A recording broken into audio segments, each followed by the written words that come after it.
Assalamu alaikum and very good afternoon, dear students. So, as in the previous lecture, we completed the explanation part. We did the part which was the icebreakers. Previously, we completed in the previous lecture, and even apart from that, we completed the explanation part of the poetry, right? Then later as I told you that we will be dealing with the activities in the upcoming lecture. So now here we are going to deal with the activities. As you know, or as you have already done in 11th standard, you have already completed the activities and everything. So you know that what exactly the way, you have to do the all the question answers. You know that everything is activity based, right? So here are some of the activities given in the textbook that we have to complete. Okay, so based on the poetry there are some activities. Now, the very first that is given to you, the A1, discuss with your friend how he spent the whole day that was beneficial for others. Now, the question that you have to discuss with your friend that you know how they spent their day. Was that beneficial for you? If yes, so how? Like how they helped and how it was beneficial for others. That's what the writer is asking, the poet is asking you, that if you helped anyone, so how it was beneficial for the other person. So like this we can write the answer: visited retirement home, time spent with elderly residents.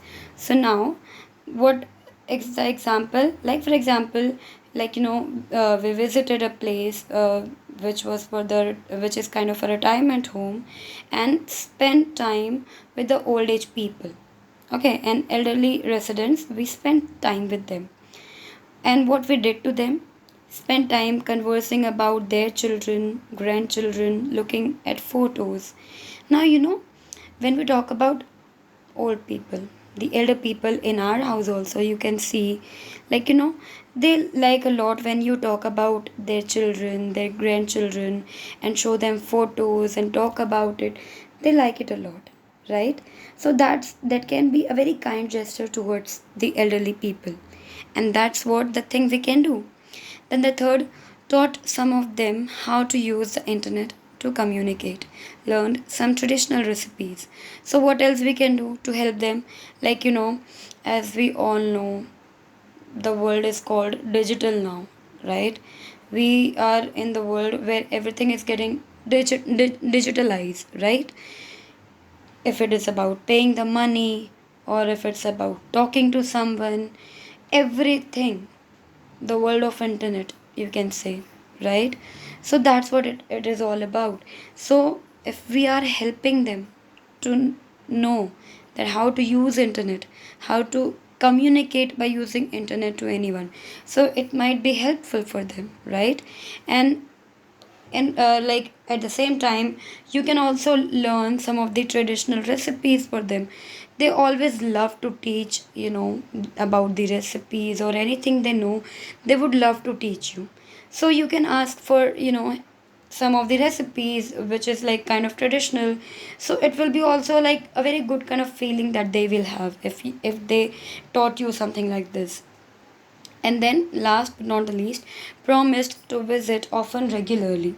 When you are leaving the place, that elderly place, now while leaving, you promised them that yes, when you are leaving, you are promising that yes, you will come again and you will meet them again, or you will meet them on a regular basis.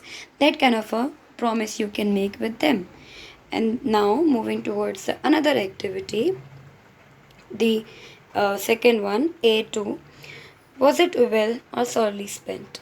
Explain the meaning and give illustrations.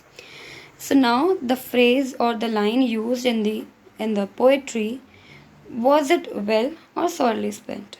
Basically, the poet was raising a question from the readers, that the day that you have spent, was it well or sorely spent? That's what he is asking. So you have to explain the meaning of it. and you have to illustrate it. So, how we can answer it? The poet asks the reader again and again if he, she spent each day well or wasted it, sorely spent. So, what he's asking that in every stanza, if you remember, in every stanza, the poet is raising a question, right? And which kind of a question is it is? Again and again, he is asking that the day that you have spent, so was it well spent? Means, was there anyone with whom you did something good? Or at the end of the day they can remember that yes, you passed their way, or you helped them, you spoke some kind words to them. Is there anyone? So that's what he's again and again asking in the poetry. So that's what he's talking here, that the poet is asking again and again, that was your day well spent or you just wasted it, means sorely spent. We all are busy with our own lives, acting for our own benefits. Obviously, all of us are busy somehow, and everyone have some other work to do. So we are busy, by to take benefits for our own selves. Everyone is busy in that, to get benefit through something. The poet inspires us to be mindful and must be of use to the world around us. But what poet is trying to teach us, what he is trying to teach or trying to tell, that it's every time it should not just be our own individual self. Sometimes we can also think about the other world, the people around us, the world around us, that might be there is someone who is waiting for your help. So how would you like to help them? So we should be someone who should be who is helpful for the world, for the people who are there around us, maybe neighbors, maybe friends, or the relatives. It can be anyone. So how we can help anyone? That's what he's talking here, that we need to be mindful, and we must be, for the people can think of, like if they are in need of help, so they should think, your friends or your neighbors, that yeah, that person might help us. That kind of a people we need to be in today's world. The poet prompts us to speak kindly and unselfishly, help at least one fellow human every day. Now he's trying to encourage us. The poet is trying to encourage us to speak kind words to the people and to be unselfish. Do not become selfish while helping. And what does it mean not to be selfish while helping? Means, do not expect in return that if you help, that person will also help. Be like, you know yes, you are just helping. Now you're not selfish, you are just trying to help the person, but not with the expectation of something getting in return. Are you getting the point? So be unselfish. That's what he's all asking about. At least one fellow human every day. Try to help at least one fellow person every single day. The message is implied throughout the poem, and this message he tried to give throughout the poetry in every single stanza. That's what he's trying to teach us. He asked if you have made one person happy, some stranger who had lost all hope, to find some hope again. And what he's asking you to do, to make at least one person happy. And maybe he can be stranger also, he might be the stranger for you. That doesn't matter, is he stranger or that person is known to you. That's not the matter. What matters is you need to help someone, at least one person, on a daily basis, who had lost all the hopes, and you gave them hope, and you made them to feel encouraged and full of life, you know to find some hope again. So he will speak well of you if someone grateful to you at the end of each the day. Now what he's saying, if you spoke something good to someone, so obviously he will speak nice and good about you, right? Obviously, if we are in need of help of someone, and at that time, at the very important time, he or she came and they helped us.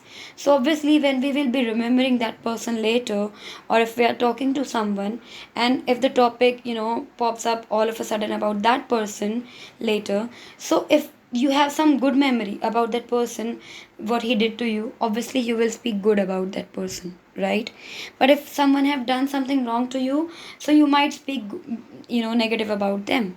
So that's what he's asking all to do, that later if someone talks about you, they should have something good to talk about you.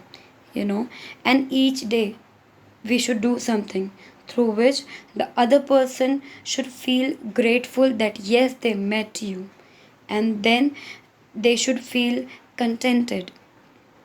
Now, moving towards another activity, the second one of A2. As you close your eyes in slumber, do you think the God would say, you have earned one more tomorrow by the work you did today? Elaborate the idea expressed in these lines. Now, these lines, as we already discussed in the poetry, right? You must remember that. Now, so we have to elaborate these lines, that what exactly he tried to make us understand through these lines. So the poet indirectly means that each day we exist, we must make our living useful. Means what he's saying here indirectly. What does he mean?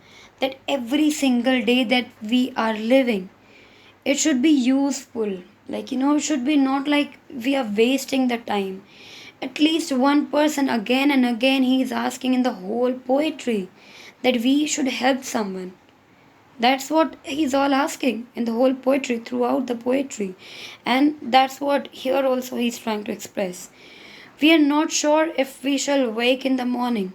We pray we do. But for God to grant us one more day tomorrow, we have to justify our existence today. Did we put today to use? Now, see, all of us want to wake up in the another morning, right? We feel like, yeah, we should get up in the other morning. And we even pray for that we should wake up in the another morning. But we also should be like, we should be like, we have earned it. If we are getting the another day, it should be like, yeah, God have grant us this morning because we did some great deeds towards someone. And yes, we justify our existence. If we exist in the world, it should be like, yes, we deserve it because we did something good yesterday. So we deserve this day because of the thing we have done in past. Understood? So it should be justified that yes, your existence matters because you are, kind of person who can help someone, who can like speak good words toward the another person who's in need of those words. So that's what you should feel like. Yes, if you are getting up in the morning, you should be like, yes, I have earned it, and God have grant us this morning because I have done something like that in the yesterday. And then, we help at least one fellow human? Did we extend the help without expecting any returns? So what he's saying then later, what he's trying to express is there any person, any fellow human that we helped, and did we extended helping hand towards the person without expecting anything?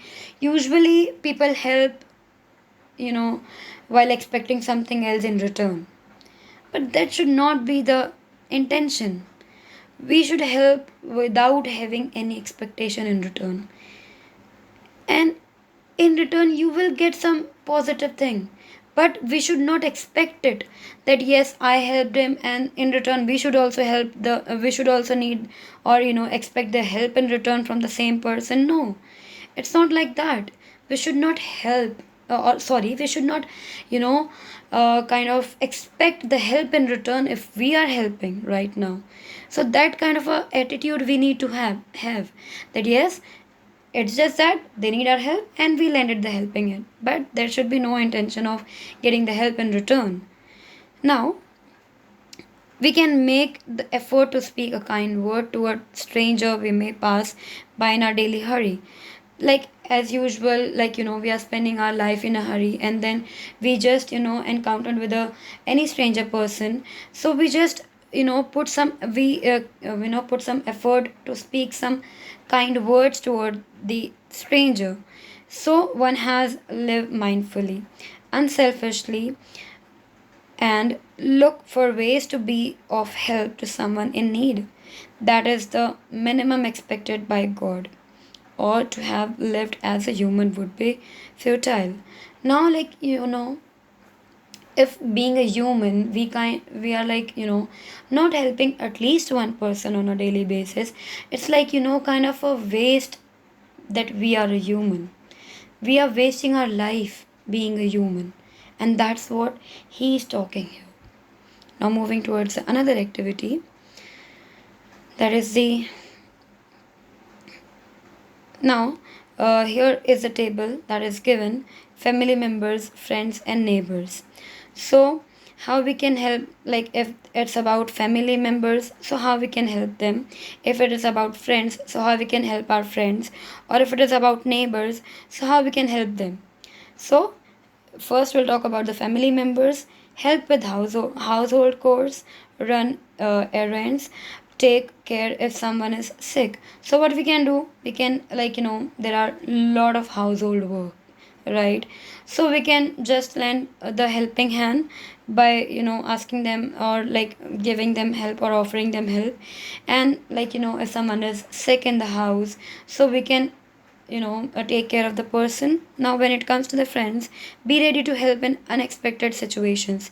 So if we are friend of someone, so it should be like we should be always ready to be there if they need our help, without any expectation, without anything in return. We should always be there to help or to lend the helping hand, or in the even in the unexpected situations. Share resources whenever possible. If you have some resource, it can be regarding any resource, any kind of a thing where you have, so you can help your friends through that. Now moving towards the neighbors, that how you can help your neighbors. Be mindful not to intrude or cause disturbance. So obviously, if you are living wherever you are living, like the neighbors that you have around you, at least you need to make sure that your existence is not becoming a disturbance to them. Means you are doing something like shouting a lot, you know or doing something which might disturb them, or doing unnecessary thing which is not required. So you might be disturbing the neighbors. So you should not do something like we should have kind of a feeling that you are disturbing them. Then be cooperative when we all have to work together for the common good. So when it comes to work together for some common good, for some of the common good of the things, so be cooperative. Do not fight or something like that, or waiting for the other person's response. No, come ahead, try to join hands, and then start working together. Start working by coming together. That can be the best way of doing anything. Moving towards another one, pick out the describing words from the poem and add a noun of your own. One is done for you. Now, as the word have been taken, the word toiling, as we discussed in the poetry. So, the noun which have been connected with it is time, as it was there the toiling time, right? We discussed in the poetry. So in the from the poetry, it's already done. So pick out the describing words from the poem and add a noun of your own. So words we have to select from the poetry, and the noun you have to give it of your own choice. Okay, did you understand the question? You have to pick out the word from the poetry, and to that word you have to give the suitable noun. Okay, but the noun should be of your own choice. Okay, not from the poetry. Now, as the toiling is already done, toiling time. Now, the another one that we can do is happier. These are the words which have been selected from the poetry itself. So the happier can be connected with anybody. We can use the noun anybody with happier, right? Then another one is cheerful, again taken from the poetry. Cheerful greeting. So the noun we added with cheerful is greeting. Now grateful, the word is taken from the poetry, and the noun which can be added with grateful is someone. Fading hopes. Now another one word is kindly. So what kind of noun can be added? Word. Kindly word. Churlish howdy. Rejoicing heart. Slipping days. So that's how we can do this thing. Now moving towards another activity. Match the words given in the column A with their meaning in the column B. Now there are two columns, as we know. We have to basically match the followings. Okay. In A, there are some of the words taken from the poetry. And now, what are the meanings of it? Those words, what does it mean? That's what, based on meaning, you have to answer it. Now, the first one is cheerful. So, what will be the answer from the B section? Will be happy. Okay. The another one is selfish. So, what is the meaning of selfish? Concerned with one's own pleasure. So, the the first one's answer, the cheerful, the answer will be C, that is happy. For second one, that is selfish, the answer will be D, that is concerned with one's own pleasure. Now coming towards the third one, sorely. So what does it mean? With the feeling of disappointment, that is there in the column A. In the column B, it's A. With the feeling of disappointment, that will be the answer of third, that is sorely. Now, discontent. What does it mean? Lack of satisfaction. So, the B will be answer, lack of satisfaction. Moving towards another one, there are a few examples of homonyms in the poem. For example, spoke. List homonyms from the poem and give their meanings. Now we have to find the homonyms and we have to give the different meanings of it.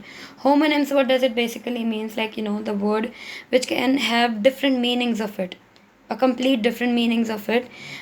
One word will have the different meanings. Okay, so past.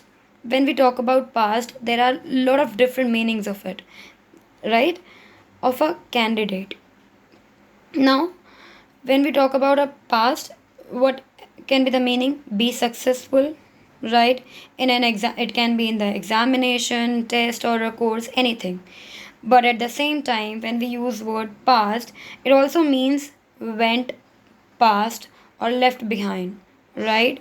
When we talk about past also, then we also use the word past, right? Or something which is left behind, then also we use past, right? Then coming towards another one, deed. So what does it mean? An action that is performed intentionally or consciously, right? Means the things we do. That's what it means. The thing, the action that we have performed. Now, at the same time, it also means a legal document that is signed and delivered, especially one regarding the ownership of property or legal rights. So, the deed also means, at the same time, when we talk about the action performed intentionally, at the same time, it also means a legal document, and especially which have written on it about the property or the legal rights. Then coming towards another one, find out expressions, phrases which denote going away from each stanza. One is given below, vanish in the throng. As we discussed the poetry, there was the phrase vanish in the throng, like to get lost in the crowd. So, or like to that's what. So, as this phrase is given, so what are the other phrases which have been used in the other stanza or other lines of the poetry which denote the same meaning or which expresses the same meaning? Like the vanishing throng is almost over, in the which is there in the first stanza. Then again in the first stanza there is another line in which there is passed his way. Then is almost over, vanish in the throng, rushed along, were fading now. These are the examples of the meaning that have been asked in the question. Now moving towards another one, that is, the poet has used different poetic device like alliteration and interrogation in the poem. Identify them and pick out the lines. So poetic device we all know, right? So in the poetic device he used some of the figures of speeches. So here two of the figure of speeches have been given: alliteration and interrogation. What is alliteration means? Basically, when the sound of any letter, any particular letter gets repeated in the line. So that's what is called as alliteration. Mean if any of the letters sound is getting repeated in the sentence, in the line, that is called as alliteration. And what is interrogation? When the poet is asking a question, it's very simple to identify because there will be a question mark. So it becomes very easy to understand or to find the interrogation from the poetry. There are so many questions that have been asking, right? So we will easily get what the interrogations are. So here are some of the examples. Were you selfish, pure and simple as you rushed along the way? So, what is how is it alliteration? Because the word S, sound of letter S, is repeated in the selfish and even in the simple, right? So this is called alliteration. Now another one is, as you close your eyes in the slumber, do you think that God would say now?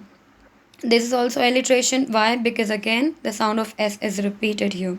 Now moving towards the interrogation. The first, there are lot many interrogation there. So in which line it's there, I'll just tell you that the first line, okay, even in the second line, fourth line of the stanzas, and then first and second and fourth are all questions, interrogations.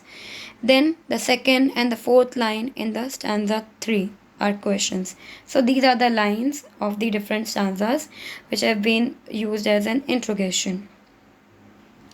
Now, the last one, the rhyme scheme of the first stanza is AABB.